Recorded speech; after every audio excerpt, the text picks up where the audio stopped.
Há umas 2 semanas atrás, mais ou menos, a palavra aqui tinha o título de Quando Tudo Dá Errado. Nós falamos aqui como agir e como reagir. E sinceramente, quando as coisas dão errado, às vezes é um pouco difícil de saber o que fazer e como agir. Mas hoje, eu quero falar um pouquinho em quando tudo dá certo.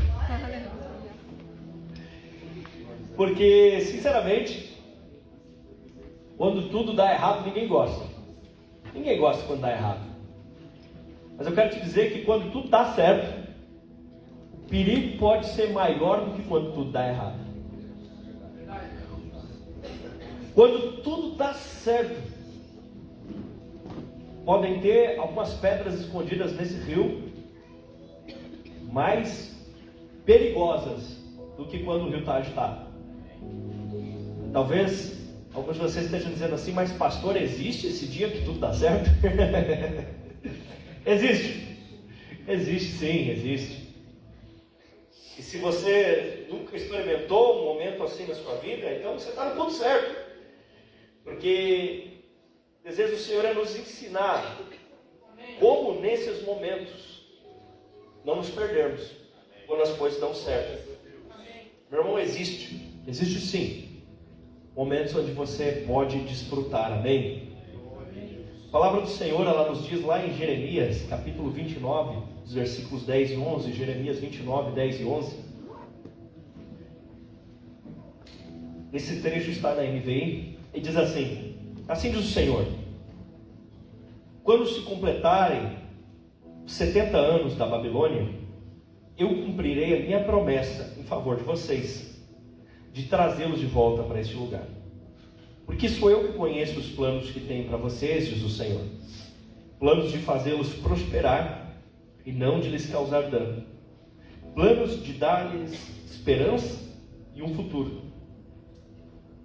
Nesse trecho, o profeta Jeremias, ele estava revelando que o povo que estava lá em Israel, lá em Judá, esse povo, na verdade, ele seria arrancado dali e levado para o exílio na Babilônia. Deus fala que eles seriam tirados dali de onde eles estavam. Por quê? Por que seria feito isso? Por causa dos pecados deles. Era um castigo da parte de Deus para eles, retirá-los do país onde eles estavam e levá-los para outro país. Então Deus estava trazendo este castigo sobre a vida dele. Porém, isso duraria 70 anos. E aquelas pessoas que tinham sido levadas para o exílio, a maioria delas, e talvez até todas, morreriam. E uma nova geração começaria a nascer ali. Por exemplo, nasceria no exílio Esdras, um grande homem de Deus. Neemias, um camarada sensacional. Josué, o sumo sacerdote. Pessoas fantásticas. Se você ler os livros de Esdras e Neemias, você vai ver que são camaradas inigualáveis. Se você for ler sobre o sumo sacerdote Josué, o camarada enfrentava uma batalha espiritual tão grande, já falamos aqui outro dia, que de um lado aparecia Jesus e de outro o capeta. Meu Deus, cara. Era um negócio impressionante. Pessoas, e essas pessoas nascem dentro do castigo dos outros. Está entendendo? Eles nasceram durante o período que o povo de Israel estava sendo castigado numa nação estrangeira. Mas o que eles tinham feito de errado? Nada.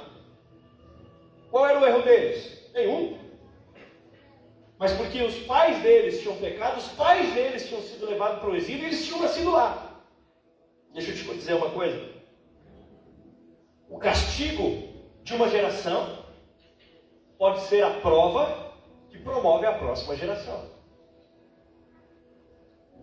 Porque o que para as gerações anteriores era um castigo, para aquela geração era uma prova. E esses camaradas foram aprovados. Amém? E às vezes sofremos com consequências da decisão dos outros, não é assim? Era o caso deles. Mas dessa geração cair, antes de chegar o momento em que Deus diz assim, porque é estranho, a gente acabou de ler Jeremias falando, olha, vou arrancar vocês do país de vocês, vai vir guerra, vai vir destruição, vai vir morte, eu vou arrancar do país de vocês, porque eu tenho planos bem legais para vocês. E ele diz, basicamente, né? Vamos destruir a casa de vocês, vamos acabar com a raça de vocês, vamos levar vocês para outro país, porque eu quero fazer vocês prosperar. Vamos acabar com o presente, porque eu quero dar para vocês o futuro. Que loucura! Que coisa doida! Mas quando essa geração, o que aconteceu que eles chegaram nesse ponto? Bom, o povo de Israel não chegou nesse ponto, logo que saíram do Egito e depois de Moisés, liderados pelo general Josué, esse é outro, não é o mesmo que eu estava falando agora há pouco, é outro Josué, o general Josué. E não foi nesse tempo que eles caíram, porque Josué, com a direção do Senhor, os ajudou a se manter firmes. E pasmem, eles nem caíram durante o tempo de Juízes. É verdade que eles estavam maus, que eles estavam fracos, que cada um fazia o que queria, mas tinha um certo progresso. Porque esses dias eram dias ruins. Egito, caminhar no deserto, conquistar a terra na base da espada, dias ruins, dias difíceis, mas estava tendo um certo progresso. Nem nos dias do mau rei Saul, porque era ruim, mas pelo menos estava melhorando um pouquinho. Mas quando chegou o rei Davi, aquela nação se tornou poderosa. Quando chegou o rei Davi era o negócio o seguinte, tudo que tinha de problema ele resolvia na ponta da espada, né? Era espada para tudo que é lado, era uma loucura, era uma questão militar tão forte, e Deus até disse, não Davi, peraí, você não vai construir o templo, você é meio violento, cara, calma aí. Né? Mas Israel se tornou uma nação poderosíssima em nível militar e respeitada ao redor. Nações até pagavam impostos para eles, se tornou algo grande, algo poderoso. E esse Davi, ele não caiu quando ele era um menino que matava leão e urso. Esse Davi, esse menino, ele não caiu quando ele lutava com Golias. Esse Davi não caiu quando os exércitos de Saul queriam matá-lo. Sabe quando Davi caiu? Davi caiu quando ele conseguiu se tornar rei de uma poderosa nação. Quando os inimigos tinham medo só de pronunciar o nome dele. Quando ele nem precisava mais ir às guerras, porque ele tinha sido um general tão bom que ele treinou outros para ficar no lugar deles, que eram tão bons ou até melhores que ele na guerra. Tudo deu certo, sucesso absoluto. E quando Davi está naquele lugar de sucesso, quando Davi está no alto do seu palácio, quando Davi está próspero, está feliz, quando Davi ganhou as suas guerras, quando Davi tinha a sua família, estava tudo certo. Davi, do alto do seu palácio, faz a sua caminhada, vê uma bela mulher, adultera com ela, manda matar o marido dela. Quando Davi caiu? Quando tudo deu certo. A queda de Davi aconteceu quando tudo deu certo. Uau! Que coisa impressionante. O problema veio quando as coisas estavam boas. O problema aconteceu quando as coisas estavam fáceis. Aí que o problema surgiu. Sabe quando Davi caiu? Quando tudo deu certo. Porque a natureza adâmica, a natureza de Adão, ela tem um triste problema de que quando as coisas estão bem, tenta arrumar problema. Estava tudo bem lá no jardim, o que eles arrumaram? Um problema. Mas no nome de Jesus você tem a natureza de Cristo. Se você arrumar um problema, é um bom problema. Não um problema desse. Amém? Aí entra o filho de Davi. Davi errou na vida pessoal, mas pelo menos foi um bom rei. Aí entra o filho dele. Quando entra o filho dele, Salomão fica meio assim, né? Não, o pai era meio da guerra, vamos fazer um negócio mais da paz, né? Todo mundo pode ser o que quiser, todo mundo pode fazer o que quiser, direitos para todo mundo. Vamos fazer um negócio assim mais, vamos evoluir, vamos fazer uma coisa mais progressista assim, vamos lá. Pode fazer um altar para cada deus aí, vamos fazer um negócio mais. E o Salomão começa a ter paz. Os inimigos não queriam brigar com ele, ao contrário, os inimigos de Salomão queriam fazer assim: Salomão, eu sou o rei do país tal, aqui está minha filha, a princesa fulana, por favor, Salomão, case-se com ela. Porque não queria ser atacado por Salomão. E ainda diz: casa com a minha filha, eu te pago até imposto. Não, mas eu já tenho muita mulher. Não, deixa ela ser só uma concubina sua então, Salomão, mas que o meu país possa servir o teu. Salomão estava grandão. E a Bíblia fala que naqueles dias a prata era tão comum, que era como as pedras da rua, nem se sabia exatamente, nem que se contava mais de tanto ouro. Nesse tempo de paz, nesse tempo de sucesso, aí Israel caiu. Uau! Isso é muito sério. Salomão fez alianças via casamento, fez altares para ídolos pagãos, desobedeceu a lei que Deus tinha dado aos reis, como nos diz Deuteronômio 16 e 17. Em Deuteronômio 17, versículos 16 e 17, Deus dá a direção de o que os reis não poderiam fazer. E olha só: porém, esse rei não deve multiplicar para si cavalos, nem fazer o povo voltar ao Egito. Sabe o que Salomão mandou fazer? Todo ano alguém ia até o Egito importar cavalo, para multiplicar cavalos, pois o Senhor disse: nunca mais vocês devem voltar por esse caminho. Sabe o que ele fez também? Buscou uma princesa para casar com ele lá no Egito. Esse rei também não deve tomar para si muitas mulheres. Sabe com quantas ele casou? 600. E concubina ele tinha mais 400. Para que o seu coração não se desvie. O que aconteceu com o coração de Salomão? Se desviou. Nem deve acumular muita prata e muito ouro. Tinha tanta prata que era como as pedras da rua, tanto ouro. Meu Deus. Quando que a nação de Israel caiu? Quando chegou no auge. Só porque eu falei das mulheres do cara, vocês estão tudo rindo agora, né? Não foram os maus tempos que acabaram com a nação de Israel. Foram os tempos bons. Não foram os maus tempos. Foram os tempos bons. Por isso que a Bíblia nos diz em 1 Coríntios capítulo 10, versículo 12: quem julga está de pé, cuidado para que não caia. Olha para o irmão e diga: vigia, meu irmão.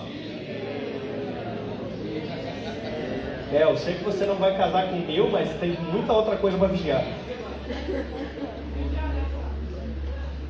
Vamos lá. Alguns perigos de quando tudo dá certo. Por exemplo, quando tudo dá certo na vida financeira. Esse aí todo mundo quer, né? Tá, eu recebo em nome de Jesus, aleluia. E que Deus te abençoe, meu querido. Realmente você possa fazer muito dinheiro, mas que esse dinheiro nunca te derrube. Amém? Porque o dinheiro realmente pode ser usado por você para cumprir o propósito de Deus. Ele pode ser usado por você para abençoar os irmãos. Ele pode ser usado por Deus para você ter até regalias. Mas vamos dar uma espiada para o Salomão aqui. Olha que interessante. 1 Reis 10, 14. O peso do ouro que se trazia a Salomão a cada ano era cerca de 23 toneladas. Viu o problema aqui? Não? Vamos ler então em outra versão. Vamos ver na Almeida Revista Atualizada. O peso do ouro que se trazia a Salomão em cada ano era de 666 talentos de ouro. 666. Pode ser só uma coincidência. Não vou ser exagerado aqui na interpretação. Pode ser só coincidência. Mas para mim que já li o Apocalipse, quando eu olho isso aqui, eu fico pensando, parece que Deus colocou uma sinaleira ali, o sinal amarelo ligado, né? Sinal amarelo ligado. Todo ano os camaradas chegavam para Salomão com 666 de ouro. Interessante, né? Muito interessante. chega ali. E qual foi uma das coisas que corrompeu o coração de Salomão? A grana. Olha só. Ah, mas é porque ele não era um cara bem instruído. Meu irmão, ele é o homem mais sábio que já pisou a terra. Depois de Jesus, óbvio. Ele foi pego. Foi pego. E não são raros os casos de pessoas, eu não falo só no âmbito de igreja, no âmbito geral. Quando atingem um patamar financeiro melhor, começam a tratar mal os outros. Você já deve ter visto alguém assim. Melhorou um pouquinho, começa a pisar nos outros, tratar os outros maus. De repente você conhece alguém, não aqui, né, em outro lugar, que a pessoa estava desempregada, mas ela arrumou um emprego. E quando ela estava desempregada, ela vinha no culto e orava e clamava, e ela arrumou um emprego, e daí o que aconteceu? Ué, está meio sumido, é que está muito ocupado agora. Né? E aí, já ouviu falar de gente, não aqui, de verdade mesmo, não aqui, era em outra cidade, tá? É verdade, é de outra cidade. Que era dizimista fiel. Daí começou a ganhar bastante. Daí disse assim que achava injusto dar um dízimo tão alto e não quis mais ser. Porque estava pensando no valor e não no princípio. Entendeu? Se você é novo na fé, pode ficar tranquilo, tá, gente? Mas, sabe, essas coisas às vezes podem mostrar que a pessoa já caiu e não percebeu. Salomão já tinha caído por dentro e estava em pé por fora. Por fora ainda era o filho de Davi, o homem sábio, a pessoa com quem Deus falou, mas por dentro já tinha caído. Meu Deus. Se de repente, antes de você ter adquirido uma condição melhor, você se divertia, se alegrava, um privilégio simples, e depois que você conseguiu uma condição melhor, isso não alegra mais o teu coração, você corre o risco de ter caído em algum lugar no caminho. Sabe? Porque de repente antes você servia a Deus e a pessoa começou a dizer assim, não, mas isso não condiz mais com a minha posição financeira hoje. Talvez você tenha tropeçado no caminho. Porque, irmão, no reino de Deus, quem não serve na família, na fé, é bebê. Na família da fé chamada igreja, quem não serve ainda, quem não trabalha ainda, é bebê. Quem não é mais bebê, porque bebê só faz o quê? Ele ganha comida e faz sujeira. E a pessoa, quando está começando na fé, o que a gente precisa? Que alguém dê alimento para a gente, que alguém nos ajude a gente a se limpar. Não é assim quando a gente está começando na fé? Mas depois de um tempo, tem que trabalhar. Não é assim em casa? Chega uma hora que o pai olha para a cara da gente. Comigo foi assim, pai, eu quero ir no retiro, pode ir, filho. Pai, o retiro custa R$80. E? Então, pai. Não, eu já disse, pode ir no retiro. E naquele dia eu saí, então arrumei um bico de cavar uma fossa. E arrumei a grana para o retiro.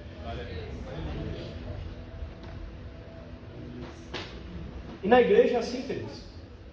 Sabe quando você descobre que você não é mais um bebê na fé? Quando em vez de você só ganhar comidinha e alguém ajudar você a se limpar, você começa a fazer alguma coisa. Aí quer dizer que você está ficando grandinho. Você começa a ajudar na célula, começa a ajudar na igreja. Você começa a ajudar a ajeitar no final do culto, juntar os brinquedinhos lá na sala das crianças, tirar os lixos do banheiro. Você começa a ajudar, de repente, sei lá, numa cantina. Você começa, de repente, a ajudar na sua célula, a fazer um quebra-gelo. Você começa a trabalhar. Mas se de repente você diz, não, mas isso não condiz com a minha posição financeira, social, eu prefiro pagar alguém. Tudo bem, pode pagar, não tem problema. Mas a questão é servir. A questão é se o seu coração permanece sendo um coração de servo, que quer ajudar, que quer fazer alguma coisa, que quer se envolver, que quer se engajar. Porque em Lucas, capítulo 22, versículo 26, a palavra diz, na Nova Almeida Atualizada: mas vocês não são assim, pelo contrário, o maior de vocês seja como o menor, e aquele que dirige seja como quem serve. Quando você serve o teu irmão, sabe o que acontece? Isso te protege da arrogância. Quando você se coloca como servo do seu irmão, isso protege o teu coração contra a arrogância, que você se coloca abaixo dele. Isso protege seu coração para que você não se torne soberbo. Eu sempre digo, né, que o nariz empinado de hoje é o nariz quebrado de amanhã.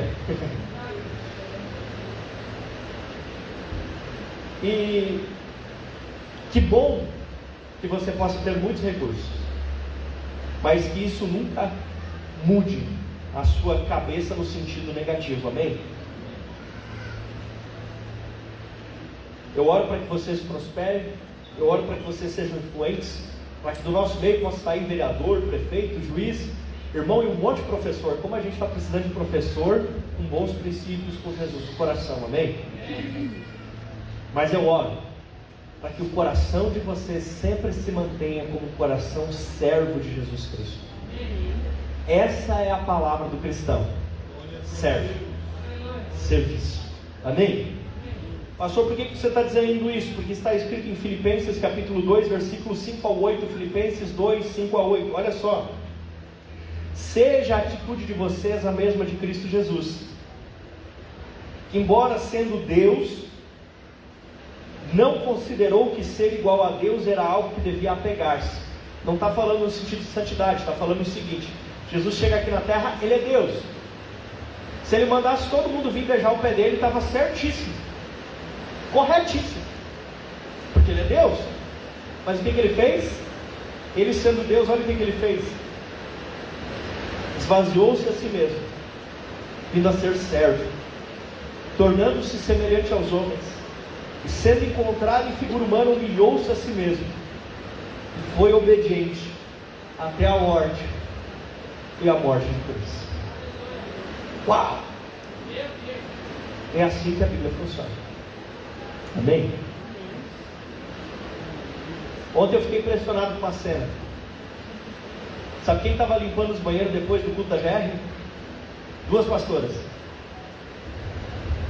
Talvez você diga: mas pastor tem que estar só lá em cima com o microfone. Mas Jesus nos mostrou que o nosso chamado é o chamado de serviço, amém? Então, se porventura você tem o desejo de crescer no Senhor, eu vou te ensinar um caminho rápido: sirva.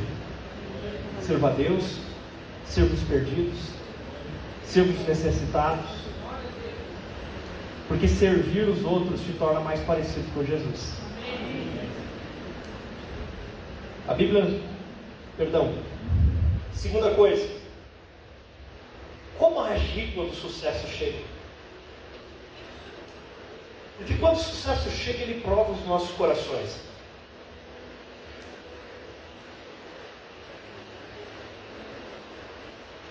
Quando você olha para a Europa, quando ela adotou o cristianismo, a Europa sim prosperou. A Europa cresceu, avançou em nível tecnológico, em nível de influência, em nível financeiro, mandou missionários pelo país, pelo mundo inteiro. E o que a Europa fez depois? Ficou brincando com o presente e esqueceu do Pai que tinha dado o presente. A Europa ficou com as bênçãos de Deus e esqueceu o Deus que deu as bênçãos. E hoje, infelizmente, a Europa vive afastada de Cristo, de modo geral.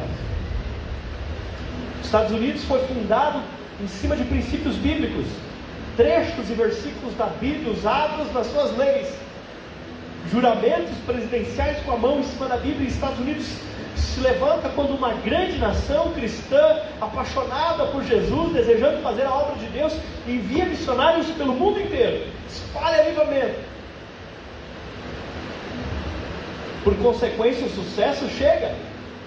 E Estados Unidos se torna a grande potência do mundo, a nação que levanta nações, o país que restaura países. Uau! Mas começa a brincar com o presente que ganhou e esquecer de quem deu o presente para brincar.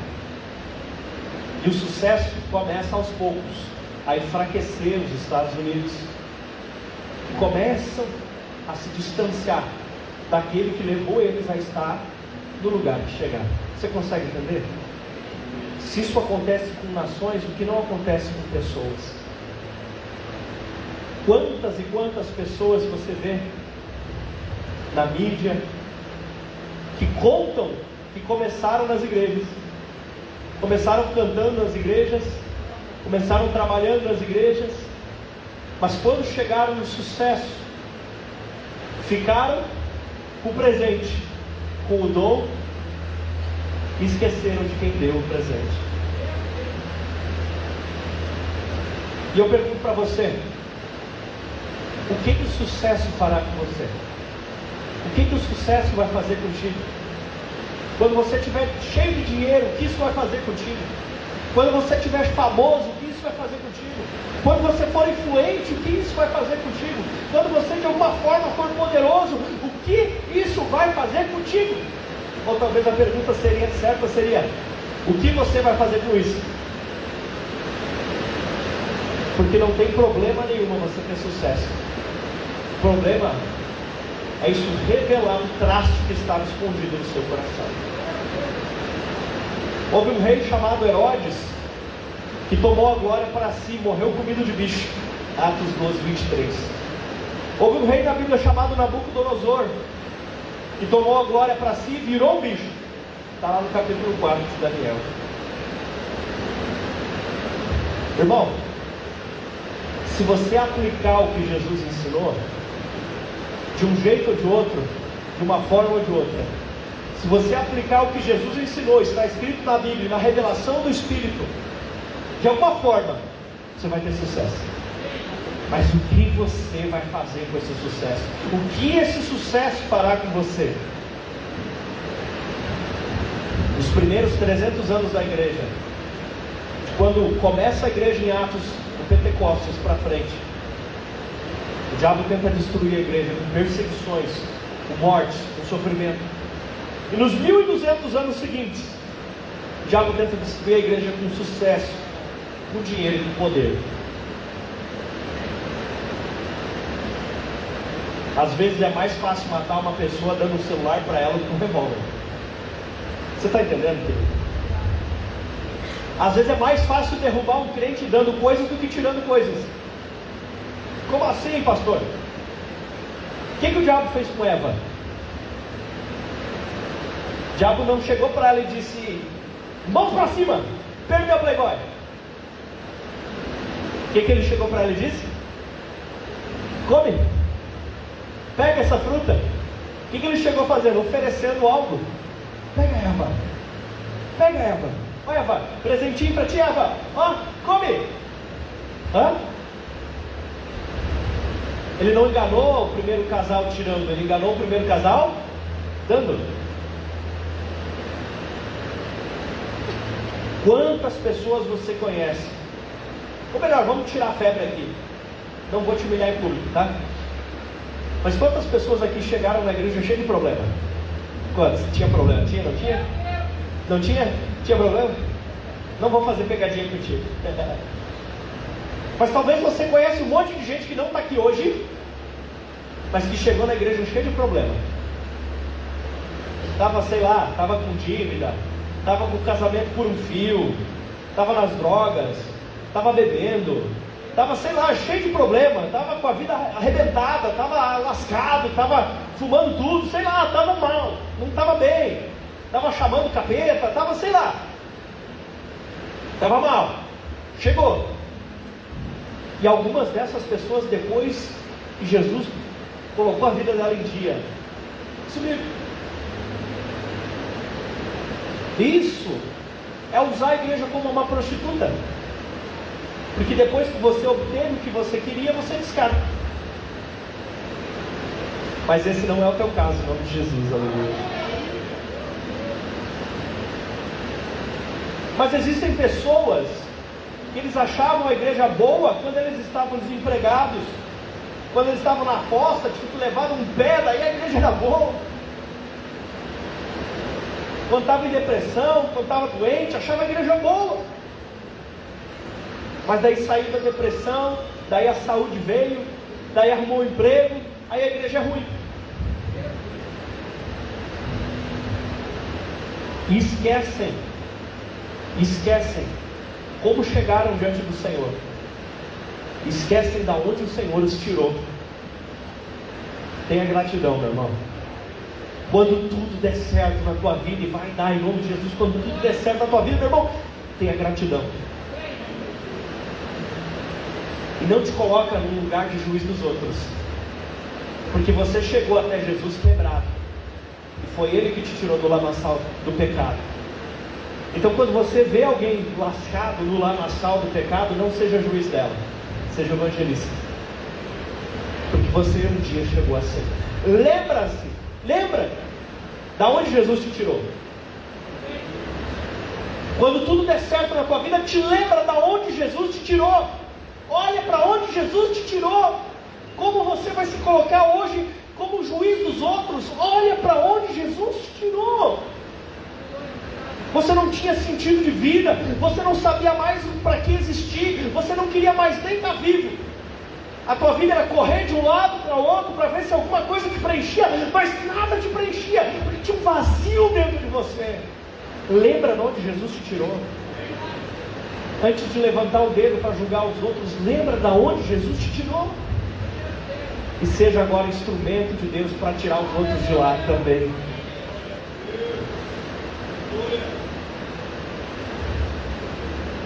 Todo sucesso, ele carrega uma grande armadilha. Sabe qual é o nome da armadilha?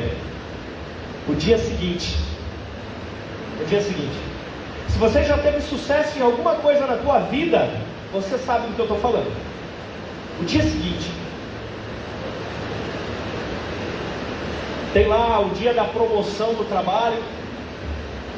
Tem lá o dia que você faz uma palestra bacana e te elogia. Tem lá o dia que alguma coisa dá certo. Já passou por isso?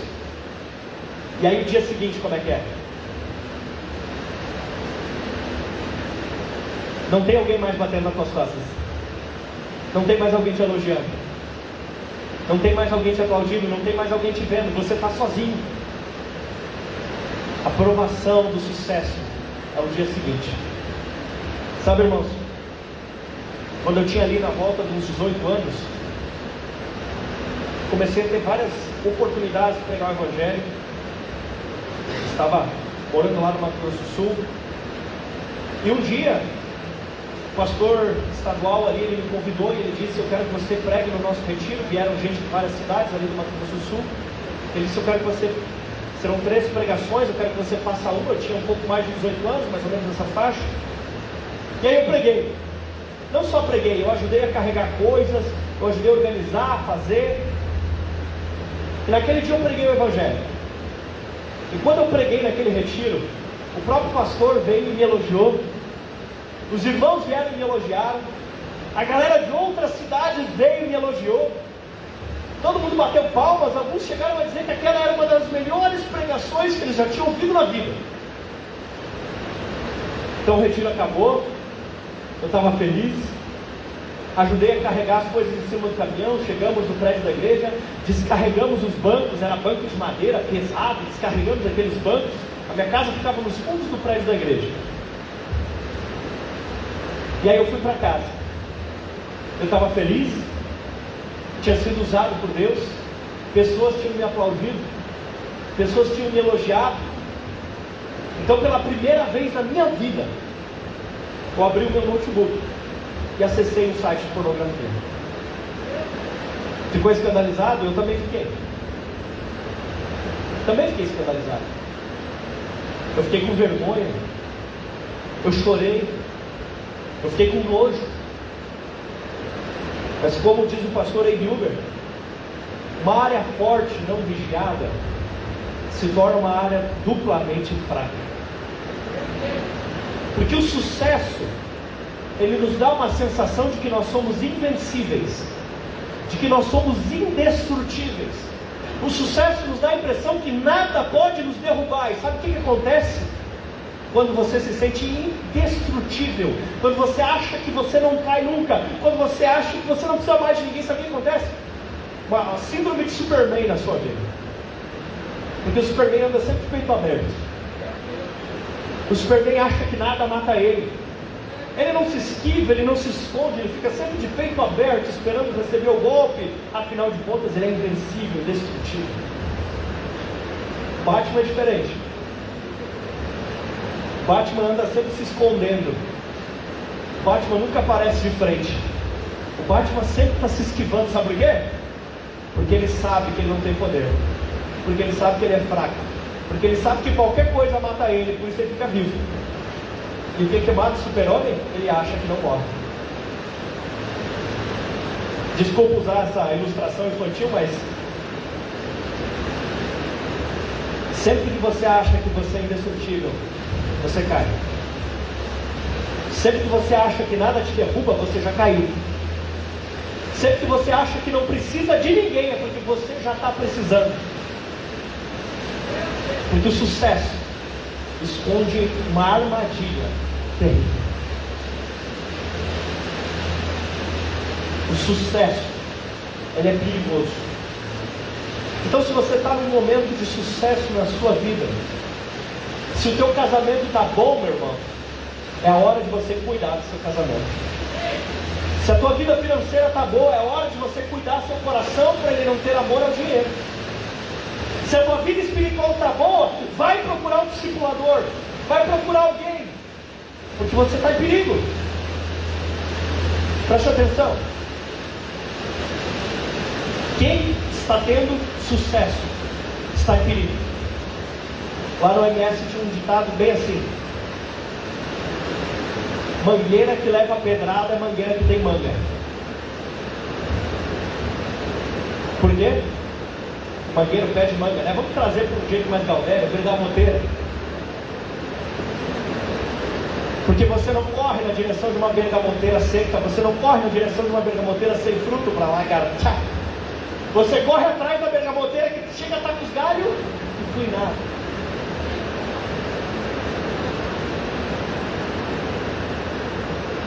O que é mais lucro para o diabo?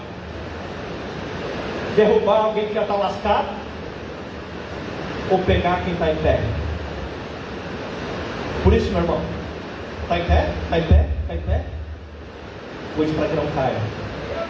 Porque naquele dia eu achei que eu estava em pé. Naquele dia eu achei que nada me destruía.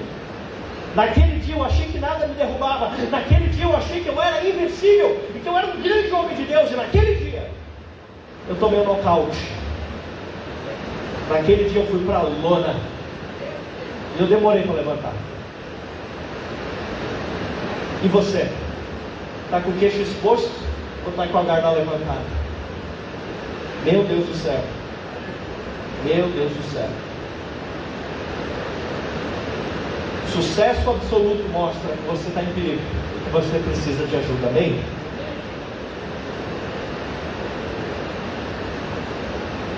Não caia na cilada de se sentir blindado. Não abaixa a guarda, meu irmão. Levanta essa guarda aí, meu irmão. Levanta essa guarda aí. E coloque alguém na retaguarda. Ó, escuta o seu cônjuge. Escuta o seu discipulador. Escute seu líder. E você não tenha olhos atrás. Você precisa de ajuda. Amém?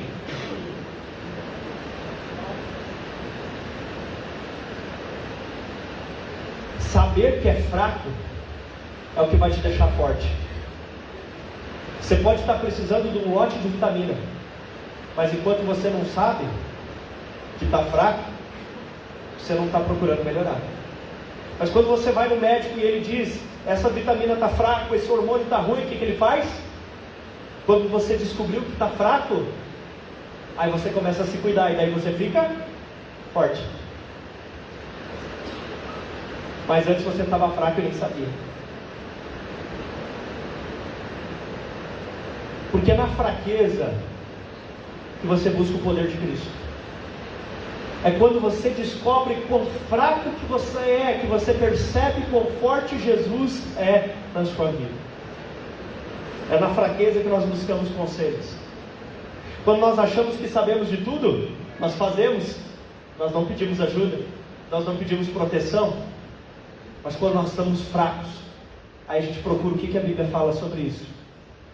Os maiores jejuns que as pessoas fazem geralmente são quando estão lascadas. Os períodos que as pessoas mais leem a Bíblia às vezes são os períodos que elas estão em desespero. Os períodos que muitas vezes as pessoas mais oram, elas voltam, elas às vezes até se esquecem de orar quando estão no sucesso. Mas quando aperta, elas lembram. O apóstolo Paulo disse em 2 Coríntios capítulo 12, versículo 10, 2 Coríntios 12, 10, na Nova Almeida atualizada. Então ele me disse: a minha graça é o que te basta, porque o poder se aperfeiçoa na fraqueza. Quer continuar sendo fortão? Beleza, mas vai ter que ser fortão sem o poder de Jesus. Porque o poder de Jesus é para quem admite que tem fraqueza. Se você é o fortão, se você é o invulnerável, quer continuar assim, você pode até tentar continuar assim, mas é sem o poder de Deus. Porque aqui diz: o poder se aperfeiçoa na fraqueza. Só aqueles que apresentam suas fraquezas para Cristo podem receber o poder dele para superá-las. De boa vontade, pois mais me gloriarei nas fraquezas, disse o apóstolo Paulo. E ele mostra o objetivo, para que sobre mim repouse o poder de Cristo. Ele diz: eu vou expor que eu estou fraco, eu vou expor essa fraqueza, eu vou expor que eu preciso de ajuda, porque assim o poder de Cristo vai vir sobre mim. Por isso, eu sinto prazer nas minhas fraquezas, nos insultos, nas privações, nas angústias por amor de Cristo. Olha só, ó. Porque quando sou fraco, então é que eu sou forte. Porque quando sou fraco, então é que eu sou forte. Eu te contei o exemplo de uma vez que eu caí quando eu estava forte. Quer ouvir um exemplo de quando eu caí quando estava fraco? Não tem. Porque fraco a gente sempre é, ser humano, sem Cristo. Mas quando a gente admite a nossa fraqueza diante de Cristo, aí que a gente fica forte de verdade. Amém? Cara, se você acha que é o bonzão, se você acha que já sabe tudo, se prepara que o nariz vai ficar vermelho. Um dia eu fui para Canela junto com a Tássia, e eu disse para ela: prega no culto, amor. Ela disse: você fica com as crianças? Eu disse: claro, era só 3 crianças. Eu disse: já fiquei, eu já liberei, assim, já ministrei para crianças, eu sei como é fácil. Tomei um pau das crianças. E me preparei, eu disse: sei fazer esse negócio. Só chegar lá com as crianças, né, barbada. As crianças me viraram de perna para cima, irmão. E é isso que você faz quando você pensa: é só mais uma célula. Se lascou. Porque você estava forte, né? E quem está fortinho faz as coisas sem o poder de Cristo. Não, é só um discipulado, eu não vou nem orar por meu discípulo. Se lascou, irmão. E quando você está fortinho, você está sem a força de Cristo. Mas quando você diz: Senhor, hoje tem que ser célula de novo, Senhor, meu Deus. Quem sou eu para liderar uma célula, Senhor? Quem sou eu para pregar um culto? Quem sou eu, Senhor? Ah, Deus, mas a minha força está em Ti. Amém.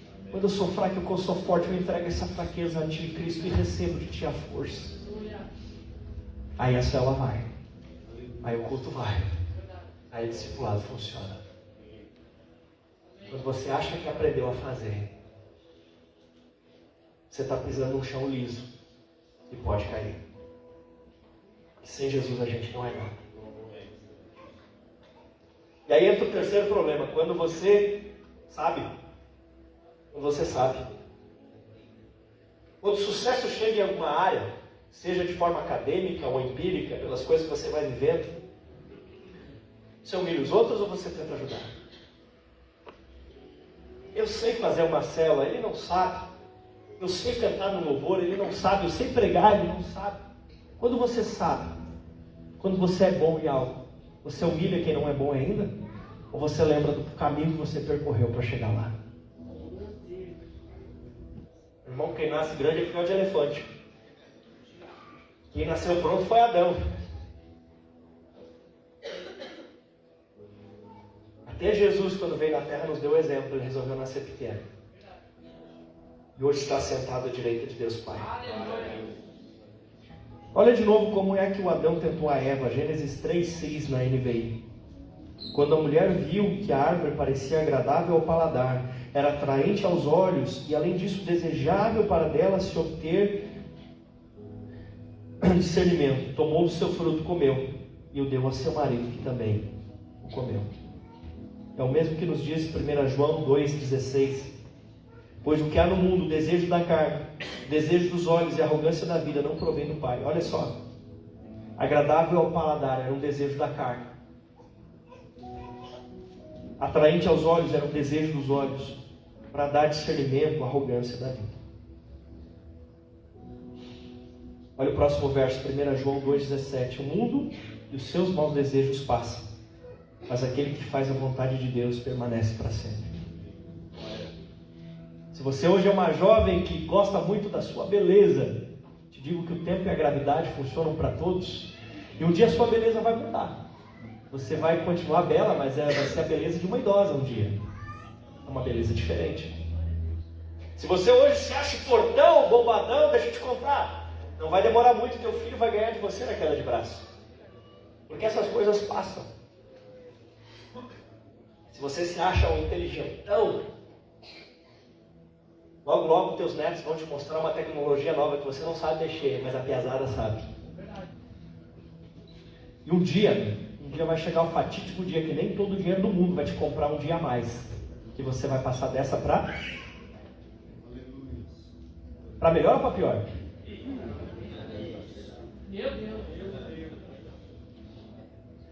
A Bíblia nos conta uma história. E ela se encontra em Lucas 16:19 e diz assim: ora, havia certo homem rico que se vestia de púrpura e de linho finíssimo, e que se alegrava todos os dias com grande ostentação. Havia também um mendigo chamado Lázaro, coberto de feridas, que ficava deitado à porta da casa do rico. Ele desejava alimentar-se das migalhas que caíam da mesa do rico, e até os cães iam lamber as suas feridas. E aconteceu que o mendigo morreu e foi levado pelos anjos para junto de Abraão. Morreu também o rico, foi sepultado. No inferno, estando em tormentos, o rico levantou os olhos e viu de longe Abraão e Lázaro junto com ele. Então, gritando, disse: Pai Abraão, tem misericórdia de mim e mande Lázaro molhar a ponta do dedo na água e refresque a minha língua, porque estou atormentado neste fogo. Mas Abraão disse: Filho, lembre-se de que você recebeu os bens durante a sua vida, enquanto Lázaro só os males. Agora, porém, ele está consolado aqui, e você em tormentos. Muito interessante que às vezes a gente olha só para o lado de que lá tinha um rico no inferno e um pobre no céu, mas tinha na verdade um rico no inferno e um rico no céu. E com Abraão era rico. E o que eu queria dizer para você sobre isso é que tanto no céu como no inferno haverão ricos e pobres. Tanto no céu como no inferno haverão doutores e pessoas sem nenhum tipo de conhecimento acadêmico. Tanto no céu como no inferno haverão pessoas que foram na terra bonitas, que foram na terra feias, que foram na terra saudáveis, que foram na terra, desculpa pelo feias, foram na terra, no céu e no inferno. Mas a pergunta-chave é, quando tudo der certo, o que você vai fazer quando tudo der certo? Quando nós olhamos para Sara, era coberta de joias. Sara era tão linda que quando ela chegou no Egito, o Egito era a nação mais poderosa da época. Quando ela chegou no Egito, o governante mais poderoso da terra se interessou por ela, de tão linda que ela era. Ela era tão sábia que Deus disse para Abraão: escuta a tua mulher. Mas nem sempre foi assim. Um dia ela teve que deixar a sua família, porque o doido do marido disse: a gente vai para um lugar. Que lugar, amor? Vamos ver, Deus vai mostrar. E naquele momento difícil, ela foi obediente ao seu marido, partiu junto com ele nessa jornada. E ela teve que aturar o marido, levar o próprio filho para ser sacrificado, que acabou não acontecendo. Depois sim, tudo deu certo. Mas quando deu errado, quando estava difícil, e quando deu certo, nas duas ocasiões, era a mesma Sara, coração arredio diante de Deus. O Abraão, a gente lembra do Abraão extremamente rico. Nós lembramos do Abraão, um general poderoso que derrotava nações. Um Abraão sábio, respeitado por todos ao seu redor, mas nem sempre foi assim. Teve que sair do seu lugar de segurança. Teve que ser humilhado, teve que ser desprezado. Mas quando tudo deu errado, Abraão era o Abraão de Deus. E quando tudo deu certo, Abraão continuou sendo o Abraão de Deus. Porque a questão não é se você está no sucesso ou no fracasso. A questão é se você entende a sua dependência de Deus. Amém? Abraão não negou nem seu filho Isaque ao Senhor. Talvez você hoje está passando por dias difíceis. Mas e quando as coisas começarem a dar certo na tua vida? O que você vai fazer? Talvez hoje você está aqui porque hoje foi um dia difícil. Talvez hoje você está aqui porque a tua semana foi difícil. Talvez você começou a congregar aqui porque as coisas estavam difíceis. Mas o que você vai fazer da vida quando tudo der certo? Ei, irmão, quando a coisa engatar para ti, eu vou te ver aqui de novo?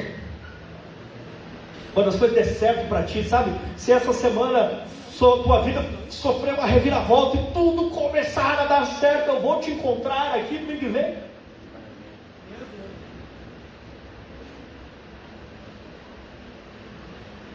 O que você vai fazer com todo esse sucesso? Lembre-se, quando você admite a fraqueza, o poder de Cristo pode se manifestar na sua vida. Quando você se acha invulnerável, aí está a sua fraqueza. Tem alguma área na tua vida que você acha que você é indestrutível? Tem alguma área na sua vida que você pensa, nisso eu jamais vou pecar? Nisso aqui é impossível que eu peque nisso. Então vigia essa área. Porque às vezes você deixa esse canto do muro sem proteção. Está entendendo? Vigia essa área. Tem certeza que você está pronto para que as coisas dê certo na sua vida? Sinceramente, às vezes algumas coisas não dão tão certo assim porque Deus está até protegendo o nosso coração. E de repente ele olhou e viu assim, puxa vida, até queria dar um pouquinho mais de sucesso nessa área aqui, mas acho que não vai rolar.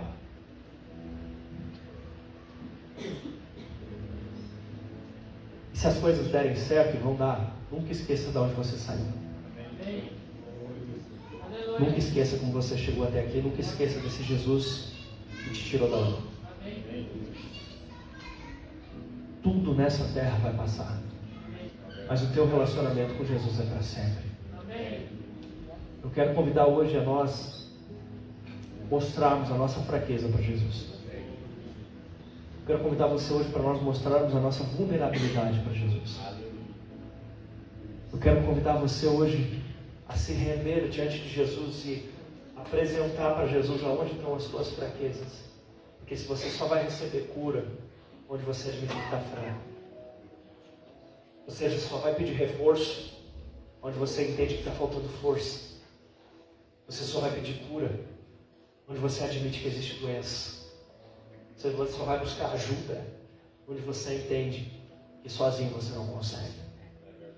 Eu convido você a fechar os seus olhos. E, se for possível, se coloque de pé. Mas comece a tirar as suas coroas. Comece a tirar as suas coroas. A Bíblia nos mostra sobre 24 anciãos que tiram as suas coroas para adorar. Tire diante do Senhor os teus títulos. Tire diante do Senhor as tuas glórias. Tire diante do Senhor as tuas conquistas. E chegue diante de Deus agora mostrando a tua fraqueza. Chegue diante de Deus agora mostrando a tua debilidade. Como disse o apóstolo Paulo, porque quando sou fraco,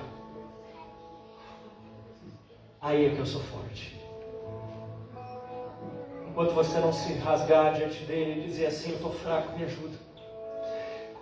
Sabe quando você vai orar mais? Quando Quando você admitir diante dele que está fraco na área da oração. Quando você vai estudar mais a palavra, quando você admitir essa fraqueza, quando que você vai congregar mais, quando você admitir e dizer: Senhor, eu estava me comportando como dono e não como servo, como bebê e não como adulto, como um bebê que só quer alimento na boca e ser limpo da sua sujeira, mas eu quero ser alguém que admite que chegou o tempo de servir os outros.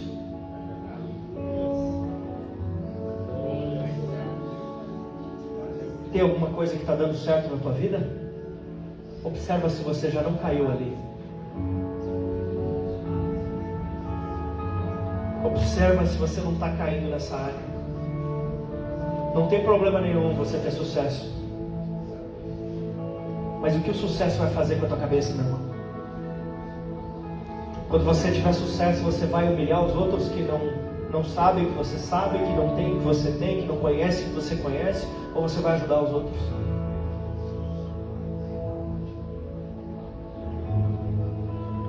Quando a tua vida estiver em dia, você vai continuar servindo a Deus com gratidão no coração?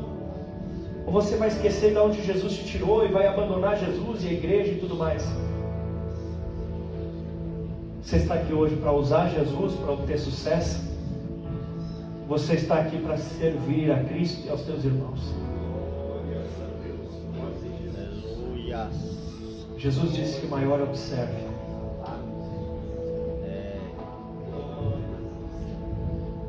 Se talvez hoje você está dizendo: mas eu não tenho nenhuma arrogância, eu não tenho nenhuma prepotência. Irmão, como você é forte, hein? Uau, você é muito forte. Começa confessando esse orgulho aí, então. Que se você acha que não tem nenhuma área aí, já começa confessando esse orgulho. Olha bem no fundo do teu coração e você vai ver que tem um orgulho encardindo desse coração aí, meu irmão.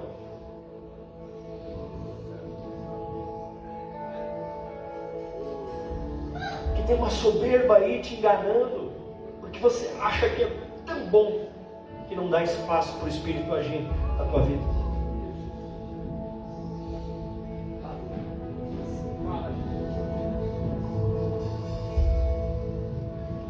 Eu vou ler de novo o versículo. Com os teus olhos fechados em oração, escute o que o apóstolo Paulo falou.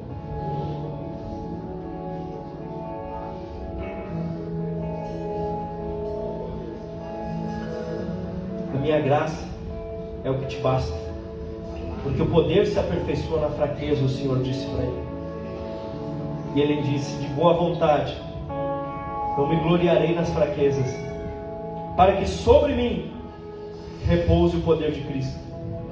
Por isso, sinto prazer nas fraquezas, nos insultos, nas privações, nas perseguições, nas angústias, por amor de Cristo. Porque quando sou fraco, então eu sou forte. Se hoje você conseguir derramar lágrimas pelas tuas fraquezas, você vai sair daqui com o poder de Cristo para superá-las.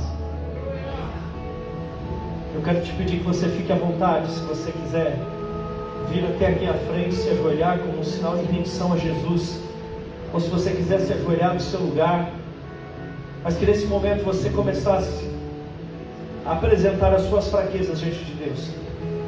Eu repito, só vai sair daqui hoje com esse poder de Cristo quem admitir as suas fraquezas, porque esse poder de Cristo, para realmente chegar num sucesso que é válido, num sucesso que é verdadeiro, para realmente chegar num ponto onde as coisas dão certo, do jeito de Deus, esse poder é para quem admite que tem fraquezas. Não se curve diante de Cristo se você já é bom o suficiente, se você já é forte o suficiente, se você é alto o suficiente, se você não quer servir ninguém. Mas se você admite as fraquezas, curve-se diante de Jesus Cristo, e você receberá o poder dele para superar essa fraqueza.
Hoje nós olhamos e dizemos que Paulo foi o apóstolo de maior sucesso. Mas tudo indica que Paulo tinha problemas de saúde. Paulo foi preso diversas vezes. Paulo, antes de se converter, ficava feliz quando os cristãos apanhavam e às vezes até estavam sendo mortos por ser cristãos. Hoje nós olhamos para Paulo e achamos que ele foi o que teve mais sucesso. Mas um dia Paulo estava trancado na cadeia e ele disse: me abandonaram, me deixaram sozinho nessa cela. Nós olhamos para ele como um exemplo de sucesso, mas ele diz: gente, eu estou passando frio, alguém me traz um cobertor aqui na cadeia. Por que Paulo foi um sucesso? Porque Paulo se gloriava nessas fraquezas, então o poder de Cristo vinha sobre ele, e o poder de Cristo que veio sobre ele fala nas nossas vidas até o dia de hoje. Você quer ser grande para as páginas dos jornais, ou você quer ser grande aos olhos de Cristo? Você quer ser grande na sua relevância diante do reino do céu, ou grande diante dos homens? Nada contra o sucesso, mas o que você vai fazer quando esse sucesso chegar em sua vida? Eu quero orar hoje para que você tenha sucesso em todas as áreas da sua vida. Mas eu quero também pedir a Deus que quando esse dia chegar, você guarde seu coração. Antes de eu terminar essa oração, eu quero dizer para você o que você vai fazer depois do amém. Eu quero pedir para você, depois do amém, você procure duas pessoas. Primeira, teu cônjuge. Se você não é casado ainda, pode ser teu pai, tua mãe, ou uma figura paterna, uma figura materna. A segunda, alguém que seja um líder sobre você. Pode ser o seu discipulador, ou o seu líder de célula, ou um dos pastores. Então, uma figura de cônjuge ou paternidade, se você não for casado ainda, e o seu líder, essas duas pessoas. E você chega para ela e diga assim: me ajuda nas minhas fraquezas. Você chega diante dessa pessoa e diga assim: eu preciso que você me ajude nas minhas fraquezas. Eu preciso que quando eu tiver sucesso, você me proteja. Diga para ela: quando eu tiver sucesso, quando eu estiver lá em cima, me protege, para que eu não me torne arrogante.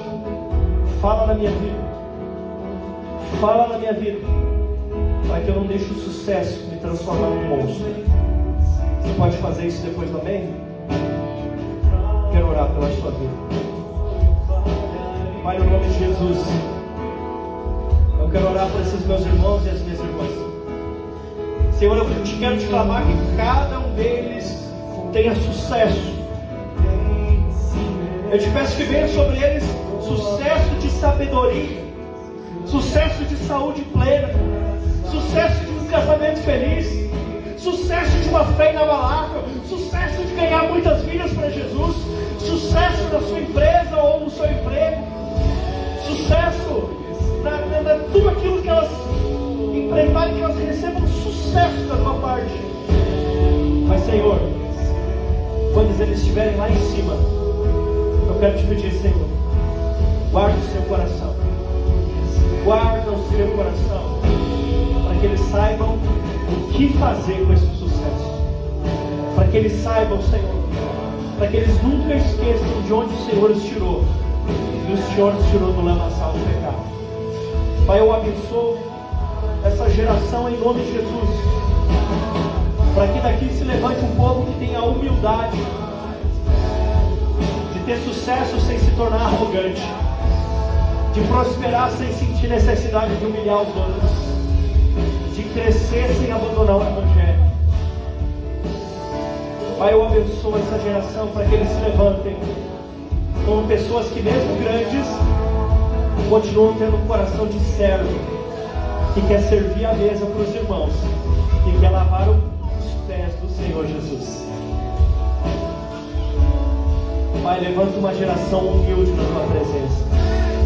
Levanta uma geração, Senhor, que tem um coração ensinável, que quando é confrontada não fica de beicinho, mas que aceita a correção, porque sabe que é na fraqueza que vai receber o poder de Cristo.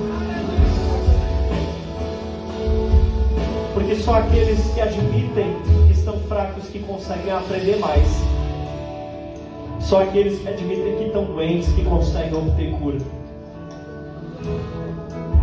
Vem com a tua força e o teu poder nas nossas fraquezas nessa noite.